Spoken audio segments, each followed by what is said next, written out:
Visual edge நேயர்களுக்கு வணக்கம். இன்றைக்கி நம்ம திரை விமர்சனத்தில் பார்க்க போகிற படம் ராஜமுருகன் வழங்கும் எழில் பெரியவேடு இயக்கத்தில் ஹரிகிருஷ்ணன் சங்கீதா நடிப்பில் வெளிவந்திருக்கும் திரைப்படம் பராரி. இந்த படத்துடைய கதை ரொம்ப சாதாரணமான சின்ன கதை தான். இயக்குனர் எழில் பெரியவேடு இந்த பராரி படத்தோட கதை வழக்கமான ஜாதிய கதையை தான் கையில் எடுத்திருக்கிறார். ஆனால் இவர் சொல்ல வந்த கருத்து பார்த்திங்கன்னா வேறு விதம். என்னென்னா, இங்கேருந்து தமிழ்நாட்டிலேருந்து பிழைக்க போன பஞ்சம் பிழைக்க தேடி பக்கத்து மாநிலத்துக்கு போயிட்டு அங்கே படுற கஷ்டத்தை தான் சொல்ல வந்திருக்கிறார். ஆனால் அவருக்கு என்ன நெருக்கடியோ இல்லை பயமோ எதுவோ தெரியல. திரைக்கதையில் ஏகப்பட்ட சொதப்பல் பண்ணி வச்சுருக்கிறார். இந்த படத்தை நீங்கள் இன்டர்வல் வரைக்கும் கட் பண்ணிட்டு செகண்ட் ஹாஃப் பார்த்தீங்கனாலும் ஒரு தனி படமாக தெரியும்.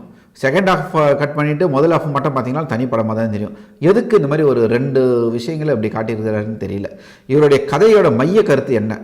இங்கேருந்து கர்நாடகாவுக்கு பிழைக்க போகிற மக்களை, அங்கே இருக்கிற மக்கள் காவிரி பிரச்சனை காரணம் காட்டி எப்படி அடித்து துன்புறுத்துகிறாங்கன்றது தான் கதையோட மெயின் கதைக்களம். அதுக்கு முதல் ஹாஃப் ஃபுல்லாக ஜாதி சண்டைன்னு சொல்லி கிட்டத்தட்ட ஒரு 1.5 மணி நேரம் இதையே சொல்லிக்கிட்டு இருக்கிறாரு. கதைக்குள்ளே வருவாங்களான்னு பார்த்தா கதைக்குள்ளே வரவே இல்லை. என்ன பண்ணுறாங்க? கோயில் திருவிழாவில் அடிச்சுக்கிறாங்க, தண்ணி விடுறதுக்கு அடிச்சுக்கிறாங்க, அவனை பார்த்து அடிக்கிறான், அவன் இவனை பார்த்து அடிக்கிறான், அப்புறம் ஊருக்கு பொதுவாக இருக்கிற இந்த தானியங்களெல்லாம் காயப்படுற ஒரு பாறைக்காக அடிச்சுக்கிறாங்க. இந்த மாதிரி தான் கதை போயிட்டுருக்கு. கதைக்குள்ளே வரவே இல்லை. இன்டர்வலுக்கு அப்புறமா தான் இவங்க இங்கேருந்து அங்கே போகிறாங்க. ஜூஸ் கம்பெனிக்கு வேலைக்கு போகிறாங்க, பஞ்சம் தேடி அங்கே வேலைக்கு போகிறாங்க. அங்கே போய் இவங்களுக்குள்ளே பார்த்திங்கன்னா ஒரு இது வருது, ஹீரோக்கு ஹீரோயினுக்குமான காதல். அது வழக்கமாக பார்த்தா ஹீரோ தாழ்த்தப்பட்ட ஜாதி, ஹீரோயின் உயர்ந்த ஜாதி, இப்படி காட்டுறாங்க. இதில் ஹீரோயினுக்கு ஒரு மாமா, அவன் ஒரு பிரச்சனை. இந்த மாதிரியான சம்பவங்கள் மட்டுமே காட்டிட்டு கிளைமேக்ஸில் ஒரு 10 நிமிஷம் மட்டும், ஒரு 10 நிமிஷத்தில் ஒரு 1/2 மணி நேரம் வரும்னு வச்சிங்களேன். காவிரி தீர்ப்பாணையம் வருது, உடனே அங்கே கலவரம் நடக்குது. ஹீரோவும் ஹீரோயினும் போய் அந்த கும்பல்கிட்ட மாட்டிக்கிறாங்க, அடித்து துன்புறுத்தி அம்மனமாக்கியெல்லாம் அவ்வளோ கொடுமை பண்ணுறாங்க அந்த கலவரத்தில். இந்த கலவரம் முடியும் போது கர்நாடக மக்களே மனசு மாறி அந்த கலவரத்துக்கு காரணமானவனை அடிச்சுட்டு, உங்களால் தாண்டா நாங்கள் தமிழ்நாடு மக்களும் கர்நாடகா மக்களும் பிரிஞ்சு கிடக்கிறோம், நாங்கள் என்றைக்குமே அண்ணன் தம்பியை தாண்டா இருக்கிறோன்னு சொல்லிட்டு மனம் மாறுறாங்க. இந்த மாதிரி ஒரு சொதப்பலான கதையை பண்ணியிருக்கிறார். கிளைமேக்ஸ் நம்மளை பாதிக்கணும், சுத்தமாக பாதிக்கவே இல்லை, ஒரு ஃபீல் வரவே இல்லை.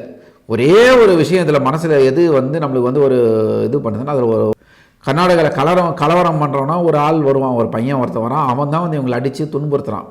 ஆனால் அந்த துன்புறுத்தல் கூட நம்மளுக்கு அவன் மேலே கோபத்தை வர வைக்கல, எரிச்சல் தான் வர வைக்குது. எதுக்குடா இந்த மாதிரி சரி, இந்த மாதிரியான ஒரு கதைக்களத்தை மட்டுமே எடுத்துருக்குறாங்க. இது இயக்குனர் எழில் பெரியவேடுக்கு மிகப்பெரிய ஒரு சர்க்கிளாக தான் இருக்குது இந்த படம். இந்த படத்துடைய ஹீரோ ஹரிகிருஷ்ணன் ஒரு மெனக்கெட்டு நடிக்கணும்னு நடிச்சிருக்கிறாரு. ஓகே தான், நடிப்பு தான். ஆனால் என்ன பண்ணுன்னா எல்லா சீன்லேயும் பல்ல கடிச்சிக்கிட்டே இருக்கிறாரு. ஒரு யதார்த்தமாக வாழணும்னு நினச்சி வாழ முயற்சி தான் பண்ணியிருக்கிறாரு. அதுக்கு மேலே எதுவும் சொல்கிறதுக்கு இல்லை. கதாநாயகிய சங்கீதாவுடைய நடிப்பு கொஞ்சம் நல்லா ரசிக்கிற மாதிரி, ஒரு கிராமத்து பொண்ணா அந்த ஒரு க்யூட்னஸ், அந்த ஒரு சின்ன காதல் எழுதுறது, அது எல்லாமே ஓரளவுக்கு ஏற்றுக்கக்கூடிய அளவில் இருக்குது. தாய்மாமா கேரக்டரு, இந்த பொண்ணை கட்டிக்கணும்னு நினைக்கிற ஒரு கேரக்டர், அது வழக்கமான அது வில்லன் தெரியுது நமக்கு, அது வில்லன் தான், அவன் அப்படி தான் காட்டி ஆகணும் அப்படின்ற ஒரு கட்டாயத்தில் அப்படி காட்டியிருக்கிறாங்க. அப்புறம் ஆனால் கிராமத்து மக்களாக வரவங்க ஒரு யதார்த்தமாக வாழ்ந்திருக்காங்க, அவங்கள மட்டும் ஒரு லைவாக காட்டியிருக்கிறாரு. ஒளிப்பதிவும் ஓரளவுக்கு சுமார் ரகம், ஒரு கிராமத்து அழகை பெருசாக காட்ட எதுவும் மெனக்கடலை. ஷான் ரோல்டன் மியூசிக்கு சும்மா ஒரு சாதாரணமாக இருக்குது. படத்துக்கு ஒரு அழுத்தமான ஒரு பாடலோ ஒரு அழுத்தமான இசையோ கொடுக்கல. முக்கியமாக அந்த கிளைமேக்ஸ் எல்லாம் நம்ம மியூசிக் நம்மளை கண்கலங்க வச்சுருக்கணும். ஆனால் கண்டிப்பாக அந்த மியூசிக் நம்மளை கண்கலங்க வைக்கல. அந்தளவுக்கு தான் இருக்குது அவருடைய மியூசிக்கு. மொத்தத்தில் பராரி மக்கள் ஏற்றுக்குவாங்களா இல்லையான்னு சொல்லிட்டு பார்த்தாக்கா கொஞ்சம் சந்தேகம் தான். தியேட்டரில் மக்கள் பார்த்து ஏற்றுக்கிறது இந்த அளவில் தான் இருக்குது.